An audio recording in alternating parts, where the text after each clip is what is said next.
తాకట్లో ఉన్న మీ బంగారాన్ని విడిపించి ఆ రోజు ఆన్లైన్ రేటుకి కొంటాం. Sharma gold company. నమస్కారం, వెల్కమ్ టు సుమన్ టీవీ. నేను గీతాంజలి. ఏప్రిల్ 27వ తారీఖు ఆదివారం, చైత్ర అమావాస్య. సాధారణంగా అమావాస్య ఆదివారం కానీ మంగళవారం కానీ వస్తే చాలా విశేషం, అత్యంత శక్తివంతమైన రోజులని చెబుతూ ఉంటారండి. ఇందులో భాగంగా మరి ఈసారి వచ్చేటువంటి ఈ చైత్ర అమావాస్య విశిష్టత ఏంటి, ఆ రోజున మనం చేసుకోవాల్సినటువంటి పరిహారాలు ఏమిటి, విధిగా ఆచరించవలసిన నియమాలు ఏమిటి, వీటి గురించి తెలుసుకుందాం. వివరించేందుకు ప్రస్తుతం మనతో పాటు ఉన్నారు ప్రముఖ జ్యోతిషులు బ్రహ్మశ్రీ నందిభట్ల శ్రీహరి శర్మ గురువు గారు. వారితో మాట్లాడదాం. గురుగారు నమస్కారం అండి.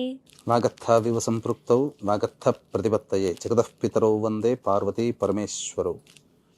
ఆదిత్యాయ చ సోమాయ మంగళాయ బుధాయ చ గురు శుక్ర శనిభ్యశ్చరాహవే కేతవే నమః. శృంగేరి జగద్గురు పీఠాధిపతులకి, కంచిపీఠాధిపతులకి నమస్కారములు తెలియజేసుకుంటూ కార్యక్రమాన్ని ప్రారంభిద్దాం. గురుగారు, ఆదివారం అమావాస్య వచ్చింది, చాలా విశేషమని ఎప్పుడు మీరు చెప్తున్న మాటలు బట్టే అర్థమైంది నాకు. మరి ఈసారి ఏంటండి ప్రత్యేకత చైత్ర అమావాస్య?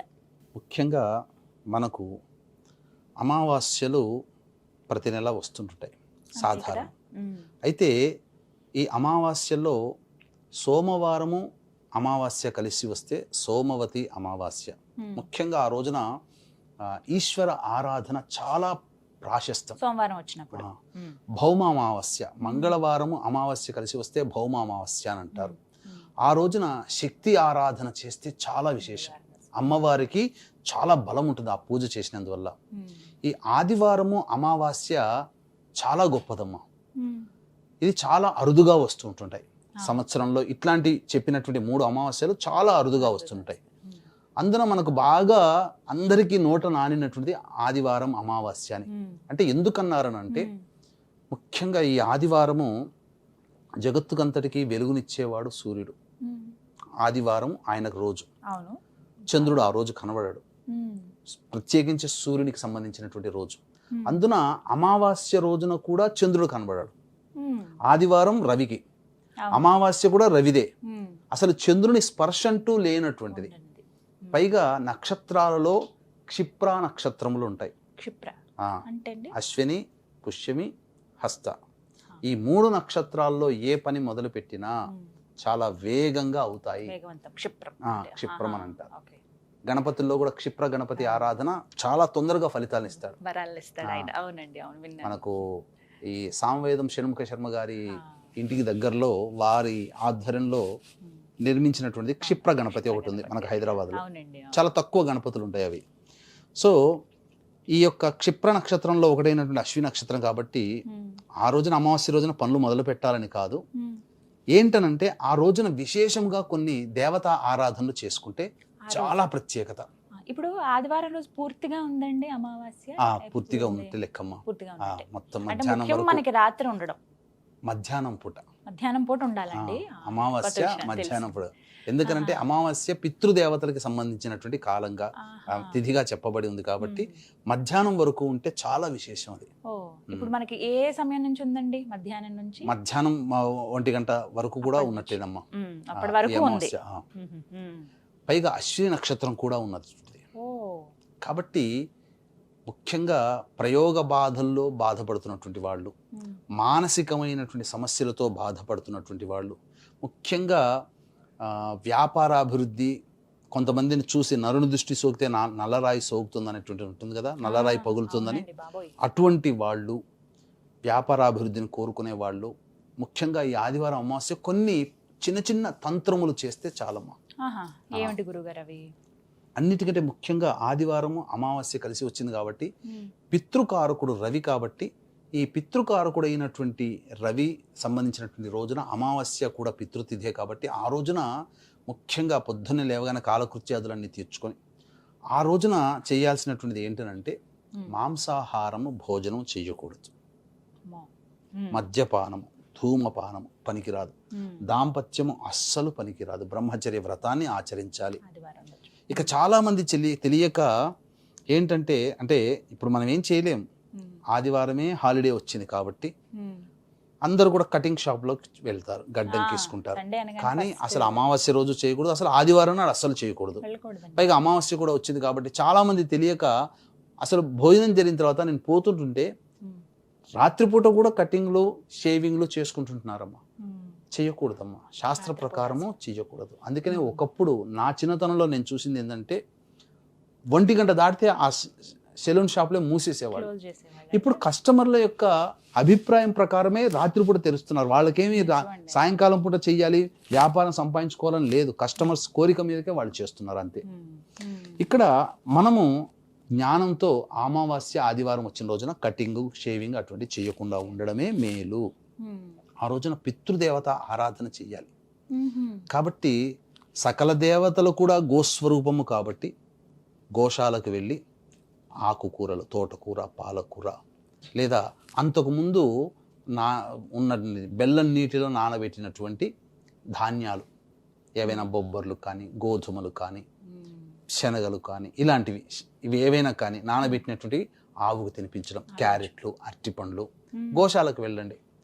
ఇంకా అవకాశం ఉంటే ఈ వృద్ధాశ్రమాలలోకి వెళ్ళి ఆ వృద్ధులకి చేతనైన పండ్లు పదార్థాలు అవి ఇవ్వమని చెప్పవచ్చు. ఆ రోజున బ్రాహ్మణుడికి స్వయం పాక దానం చేయాలి, తర్పణాది కార్యక్రమాలు చేయాలి. తిలలతో తర్పణాది కార్యక్రమాలు చేస్తే మామూలు అమావాస్యలో కంటే ఆదివారం అమావాస్య రోజున చేస్తే ఇంకా పితృదేవతల సంతోషం కలిగితేనమ్మా దేవుడన్నా అనుగ్రహించడానికి సంకోచిస్తాడేమో, వరం ఇయ్యాలా వద్దా, పూజ చేస్తే ఫలితం ఇవ్వాలా వద్దా అని. పితృదేవతలు ఉత్తర క్షణమే నా కొడుకు ధర్మాన్ని పాటించాడు అని చెప్పి దేవుడి దగ్గర సగర్వంగా నిలబడి ఉంటాడు. ఆ పితృదేవతలే సంతోషంగా ఇచ్చేస్తారు.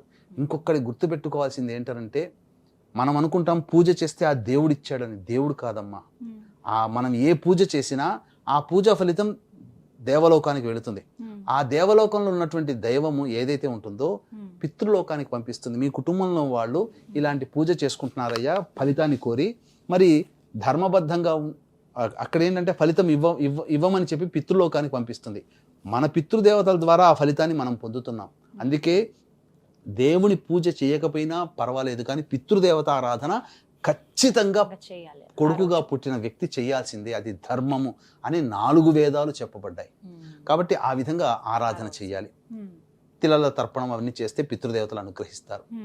ఇక మరీ ముఖ్యంగా ఇప్పుడు చూసుకున్నట్లయితే వ్యాపారాభివృద్ధి మరియు కుటుంబంలో నరదృష్టి, నరఘోష ఇలాంటివన్నీ ఉన్నప్పుడు గుమ్మడికాయ కట్టుకోవాలి. మామూలుగా అమావాస్య రోజున కడతారు, ఆదివారం రోజున కడతారు, మంగళవారం రోజున కడతారు. కానీ ఆదివారం అమావాస్య కలిసింది చాలా తక్కువగా ఈ సంవత్సరంలో, కాబట్టి అందున ఈ 27వ తారీఖు రోజున, కాబట్టి సాయంత్రం 4:50 నుంచి 5:40 వరకు దుర్ముహూర్తం ఉంది. 4:30 నుంచి 6 గంటల వరకు ఈ సంబంధించినటువంటి రాహుకాలం ఉంటుంది.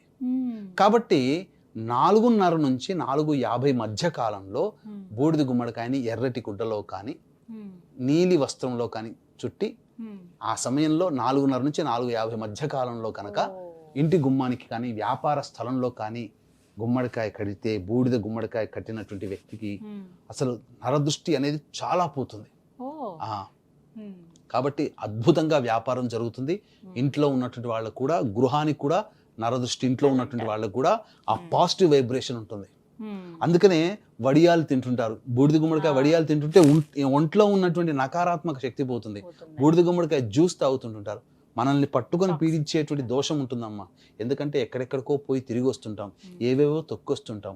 అవన్నీ మన పాదాలకు తొక్కినప్పుడు మన శరీరంలో నెగిటివ్ ఎనర్జీ ఉంటుంది. ఇటువంటి పరిహారాలు చేసుకోవడం వల్ల మనం ఆ బూడిద గుమ్మడికాయ కిందగా మనం వెళ్తూ సింహద్వారం గుండా లోపలికి వెళ్తున్నప్పుడు అక్కడ ఉన్నటువంటి పాజిటివ్ వైబ్రేషన్ ఈ నెగిటివ్ ఎనర్జీని తీసేస్తుంది. అందుకే బూడిద గుమ్మడికాయ కట్టమని అంటారు. ఈ విధంగా కడితే కనుక తప్పకుండా మంచి జరుగుతుంది. వీక్షించేటువంటి ప్రేక్షకులు కూడా 30వ తారీఖు రోజున అక్షయ తృతీయ, అద్భుతమైనటువంటి రోజు.